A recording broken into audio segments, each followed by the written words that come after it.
What's up mga boss, and welcome back to our channel. So for this video, nagbabalik tayo dito sa Binondo. So ano pa bang gagawin natin sa Binondo kundi mag food trip. So wag na natin paggalin. Tara. Oh yeah!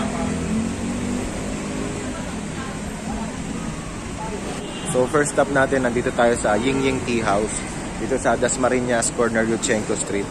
So medyo mahaba yung pila pero tsatsagayin natin pilahan yan. Hintayin natin na tawagin tayo. Pagdating nyo, ililista nyo yung pangalan nyo rito. Ang number 43 pa tayo. 34 pa lang. Pero medyo mabilis lang naman yung pila.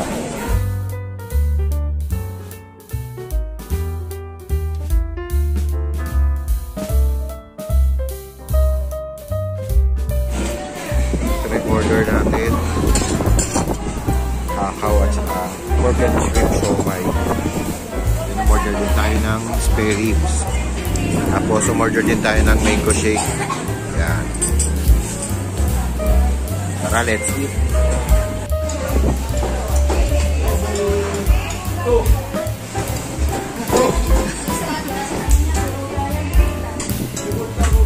Try natin tong kanilang hakaw. Yan.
Sabi ng spare rib.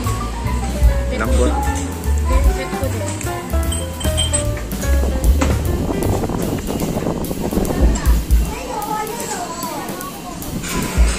Sobrang sarap nitong siomai nila dito, tsaka yung hakaw. Sobrang siksik sa laman. Itong siomai nila, sobrang meaty. You know, para may mga buong karne pa nga sa loob. O kahit 4 na piraso lang mabubusog ka na rin dito. Yung hakaw nila masarap din. And itong kanilang spare ribs. Hindi ko alam kung anong meron dito, pero every bite meron kang malalasahan na sobrang, hindi ko ma-explain kung anong flavor yun. Parang may surprise in every bite. Sobrang sarap. Spare ribs. So ayun guys, katatapos lang natin kumain dito sa Ying Ying Tea House.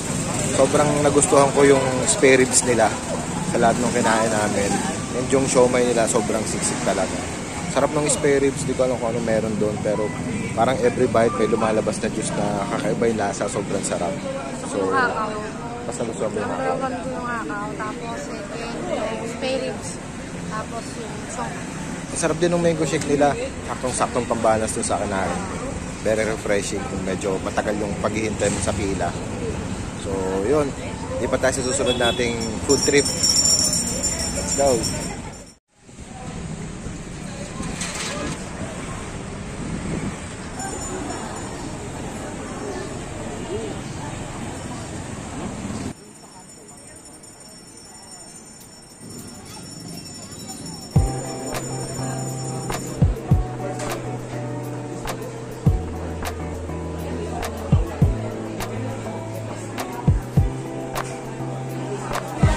Bilis dumating ng order natin. Kakaupo lang namin, parang wala pang 2 minutes. Nandito na kagad yung order.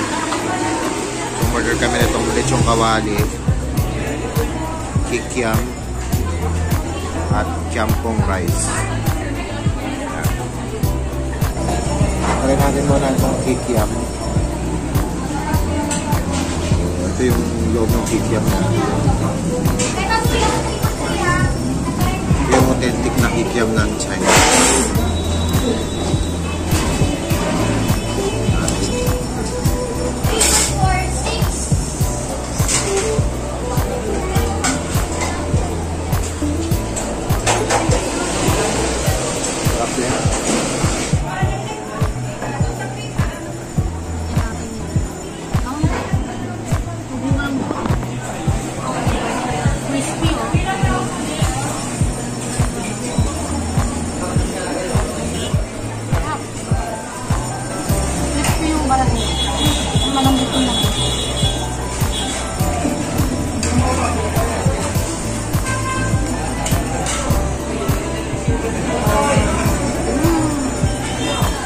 Sarap. Try din natin itong kanilang lechong kawali. Crispy yung balat, oh. Crispy. Tapos meron siyang sauce. Hindi ko alam kung anong sauce to. So, anyway, try na rin natin. Unahin natin itong may balat.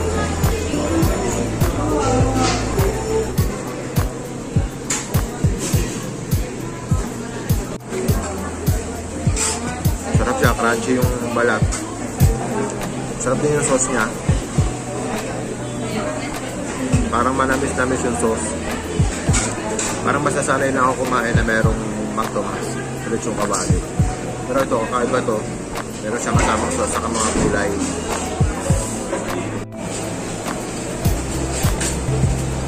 Sarap. Parang atsara. Manamis-namis na konting asin. Okay rin naman tong kiampong rice nila. Masarap siya. Para siyang ginisa doon sa pork asado. And talagang may mga malalaking bits ng karne. So feeling ko nga, kahit huwag ka na magulam dito, pwede mo nang kainin itong kiampong rice na to. So masarap din tong kikiam nila. Pero feeling ko mas masarap siya ng as is lang na siya lang yung kakainin mo. Parang hindi siya pang partner sa rice talaga.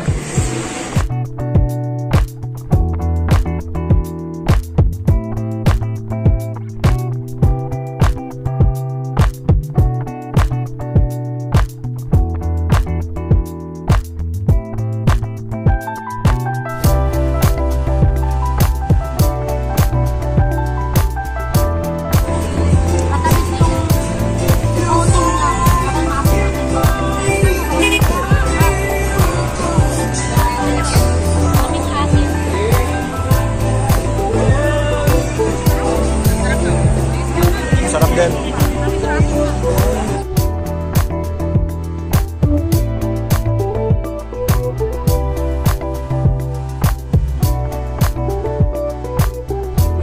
Tamis ng grapes. Sarap. Hanap pa tayo ibang makakainan.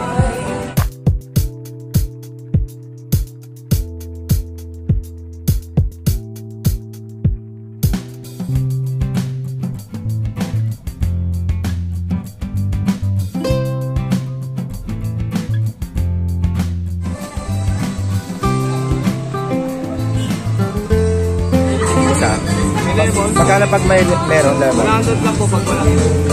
With lemon na lang.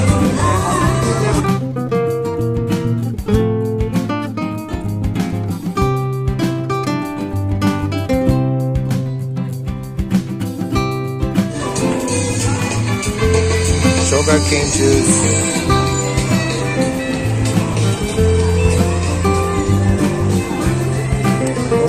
Sarap.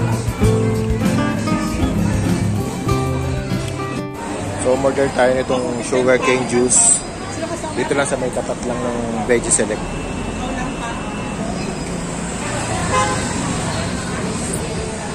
Sarap din. Pinipilahan siya. Ang dami nakapila. Yun. Sulit naman, 120 pesos yung with lemon. Kung walang lemon, 100 pesos lang. Goods na goods dito. Kung namamasyal ka rito sa Binondo, magandang panawid uhaw.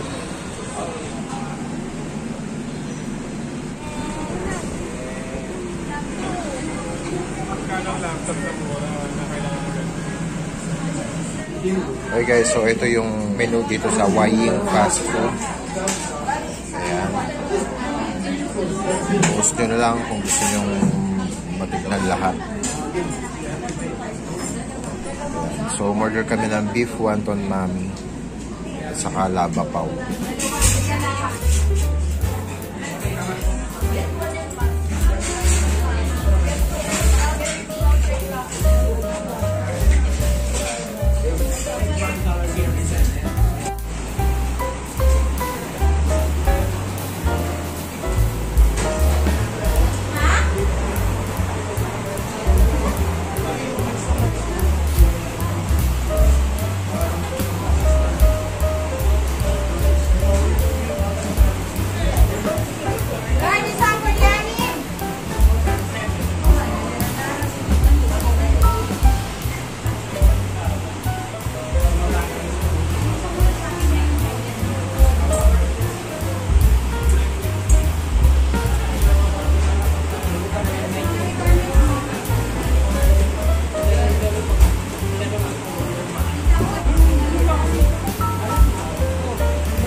next stop, nandito naman tayo ngayon sa Waying Fast Food. So, ayan, nag-order tayo nitong beef mami wonton. So, may kasama sang siomai and chunks of beef. Ayan. Malalaki rin yung baka niya. Ayan. Tapos may kasamang siomai and laba paw. So, try natin. Tara, let's eat. Ayan, oh. Aba. Tapos, tayo ng bawso. Gusto mo mapapicture dito? Yan na. Haba.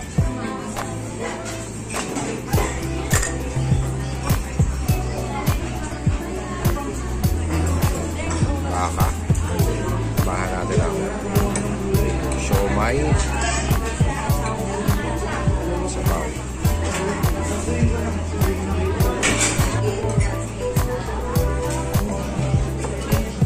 Let's eat.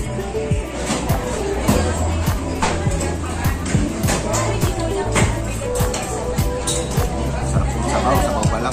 Tikman natin na. Tikman natin yung baka. Lagi yung baka na. Okay natin. Sobrang lambot. Sobrang lambot yung baka.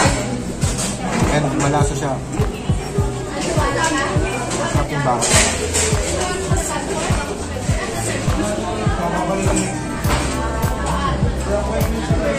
Masarap nito. Sobrang flavorful yung beef bone. Tapos yung pinaka-noodles niya. Pinaka-noodles niya. Manipis lang siya. Pero masarap siya. Sobrang tender lang yung pagka-boil sa kanya. Masarap. Pwede natin yung kanyang siomai.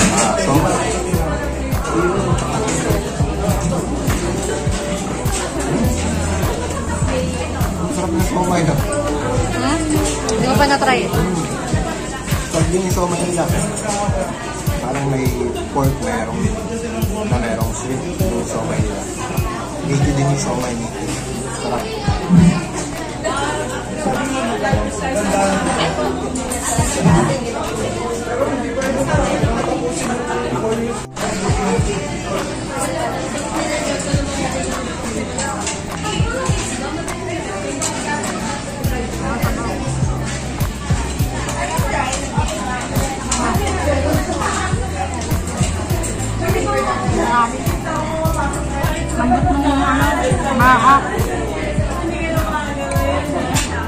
Lagay tayo ng konting chili oil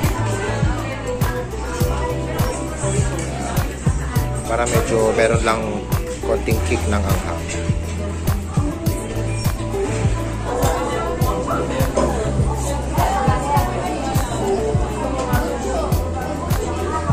Masarap din kung may chili garlic.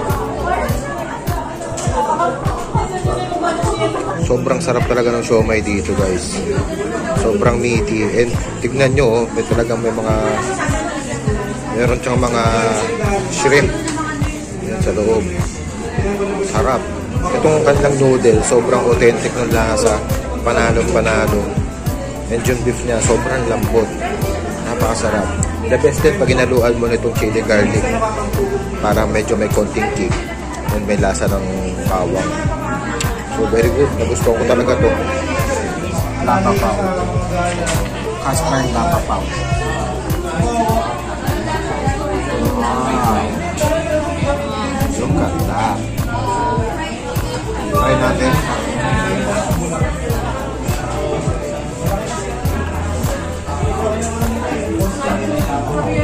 Sarap.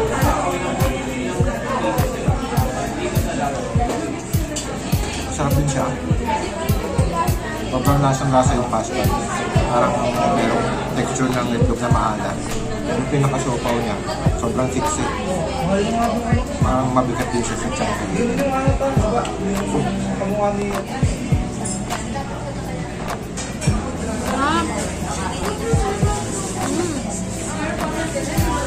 Sarap. Wala ko masabi sa Kakaiba yung lasa eh, no? Kakaiba yung flavor niya eh. Matamis na siliman ng maalat-alat. So kagagaling lang natin sa Waying Fast Food.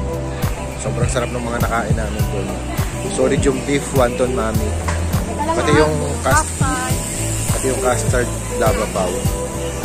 Sarap. Panalo. Ngayon naman punta tayo dito sa Shanghai Fried Siopaw. Isa sa mga paborito namin dito sa Binondo. So baka mag-take out na lang kami. Kasi busog na kami. Ayan. So may pila.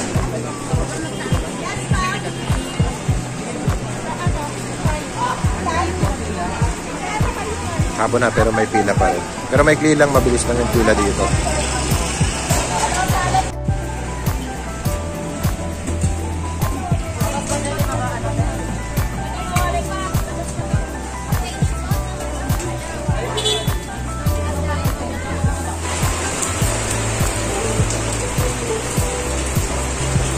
Dito tayo ngayon sa New Poheng. Sikat na lumpiang sariwa dito. Fresh lumpia. So medyo inabutan tayo ng ulan. Siguro dito na muna tayo magpatila.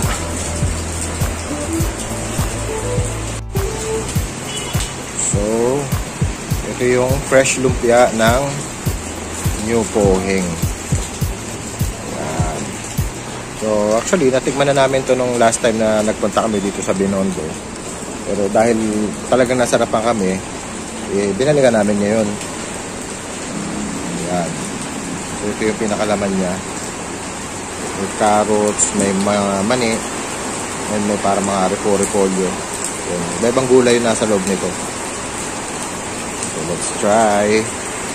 So the best to, lalagyan na muna natin ng kanyang sauce. Matamis tong sauce nila.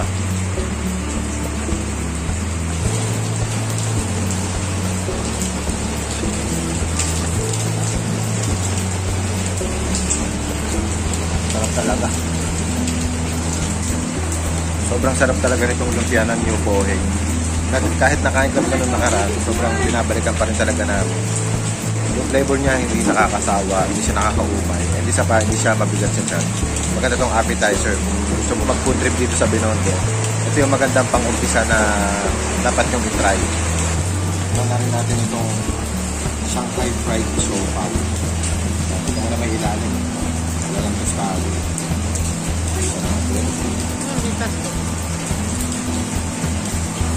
Ito yung loob niya. Meron siyang meat. Parang may mga kuchay. Let's try.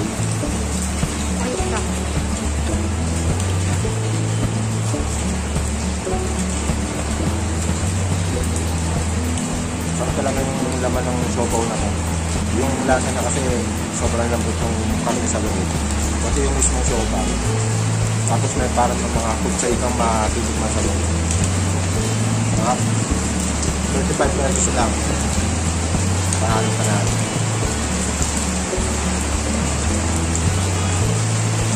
So that ends our Binondo food trip vlog. Isa na namang nakakabusog na episode yun mga boss. So sana nagustuhan nyo itong video. Ayun na nga, inabot na rin tayo ng ulan. So pauwi na rin tayo guys. So, maraming salamat sa panonood. At kung hindi pa kayo nakasubscribe sa ating channel, please like, share, and subscribe to Boss Rap Rap Vlogs. Pakihit na rin yung notification bell para updated kayo sa mga susunod ko nating videos.